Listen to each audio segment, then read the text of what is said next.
जय श्री गणेश। नमस्कार। मैं आचार्य संजय द्विवेदी। मेरे समस्त प्रबुद्ध दर्शकों का मेरे चैनल पर हार्दिक स्वागत है। प्रिय दर्शकों, आज मैं युवराज बुध के राशि परिवर्तन प्रभाव को लेकर आपके सम्मुख उपस्थित हूँ। नवग्रहों में युवराज बुध 19 जुलाई को अपनी राशि का परिवर्तन करेंगे तथा वर्तमान कर्क राशि को छोड़कर नवग्रहों में राजा सूर्यदेव की राशि में प्रवेश करेंगे। अब यहाँ पर राजा की राशि में युवराज का प्रवेश होगा। निश्चित रूप से अत्यंत महत्वपूर्ण इसलिए भी है क्योंकि सूर्य और बुध का अतिमित्र का संबंध होता है। यहाँ पर तात्कालिक भाव में मित्रवत हैं, जिसके कारण अतिमित्र का भाव यहाँ पर बन रहा है। निश्चित रूप से अत्यंत महत्वपूर्ण परिवर्तन है। जब युवराज बुध का परिवर्तन सिंह राशि में होगा, यहाँ पर ये राहु के संपूर्ण प्रभाव से मुक्त होकर यहाँ पर गोचर करें, जिसके कारण बुध अपना संपूर्ण प्रभाव दे जाएंगे। अब क्योंकि इस संपूर्ण जगत में बुध के बिना कोई कार्य क्षेत्र संभव ही नहीं, चाहे वो कला जगत का कोई कार्य हो, शिक्षा से संबंधित कोई कार्य हो, वाणी से संबंधित कार्य हो, लेखन से लेखा संबंधित कोई कार्य हो, स्टैटिस्टिक्स मैथ का कोई कार्य हो, गणनाओं से संबंधित कोई कार्य हो, बुद्धि का उपयोग करके जो भी कार्य होता है वहां पर बुध का कार्यकत्व है। इसी प्रकार जितना भी व्यापार है बुध के कार्यकत्व में आता है।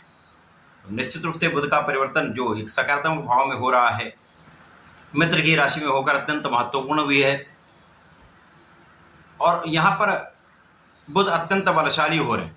बुध का सिंह राशि में गोचर एक लंबी अवधि के लिए होने जा रहा है, क्योंकि ये प्रारंभिक समय में मार्गीय अवस्था में रहेंगे, उसके पश्चात ये सिंह राशि में ही वक्री अवस्था में आएंगे, जहां पर इनका गोचर काल लगभग 24 दिन तक मार्गीय अवस्था में रहेगा, जिसका वीडियो मैं दे रहा हूं। उसके पश्चात वक्री अवस्था का वीडियो भी आपके लिए प्रस्तुत करूंगा।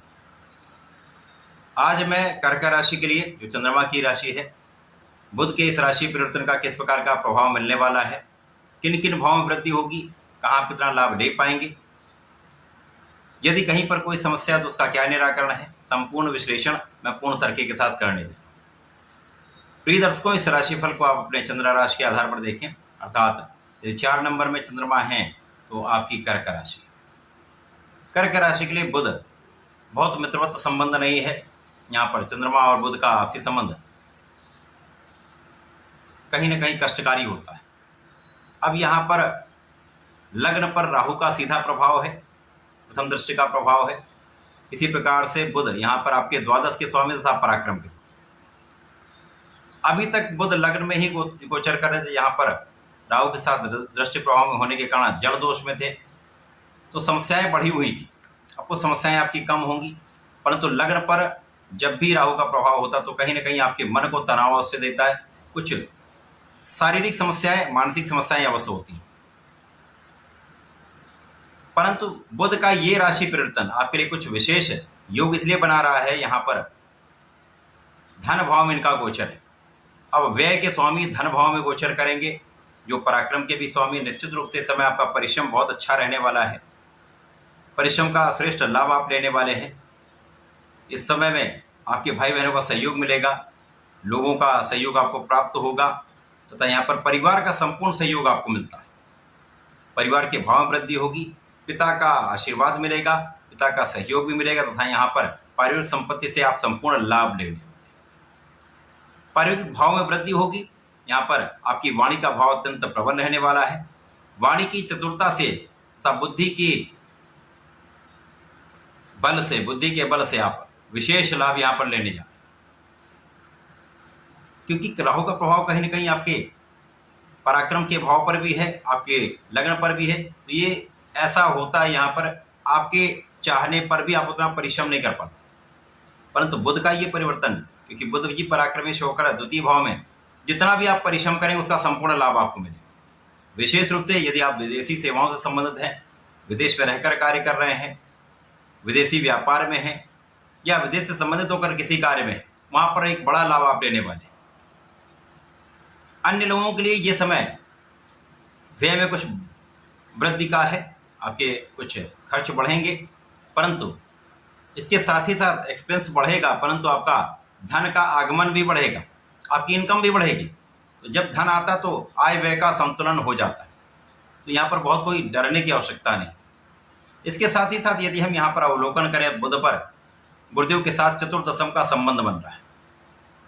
ये चतुर्दशम का संबंध अत्यंत विशिष्ट लाभ देने वाला है, क्योंकि गुरु ज्ञान के कारक है, बुध बुद्धि के कारक है, और ज्ञान बुद्धि जब आपसी समन्वय में होती है तो एक विशेष प्रभाव को प्राप्त होता है, जिसका लाभ निश्चित रूप से आपको आपके कार्यक्षेत्र में मिलने वाला है।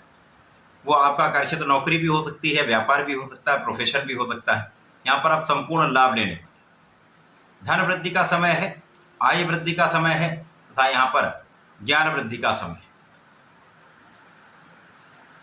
इस समय में आपको बहुत सावधानी से डिसीजन लेने होंगे, तनाव से बचना होगा, अपने आत्मबल को प्रबल करना होगा।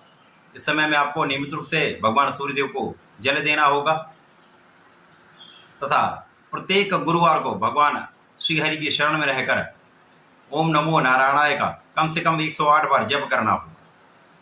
इसके साथ ही साथ प्रत्येक बुधवार को यदि गणपति जी की आराधना करते हैं, संकरनाशन गणेश स्तोत्रम का सुबह शाम एक बार पाठ कर लेते हैं तो सुन भी लेते हैं, तो जीवन में बड़े परिवर्तन होंगे, आपके कष्ट दूर होंगे, आपके संकटों का अंत होकर जो राहु का दुष्प्रभाव वो भी दूर होगा, आपके लाभ में वृद्धि हो जाए, तो बहुत कुछ समय आपके लिए अनुकूल हो जाए।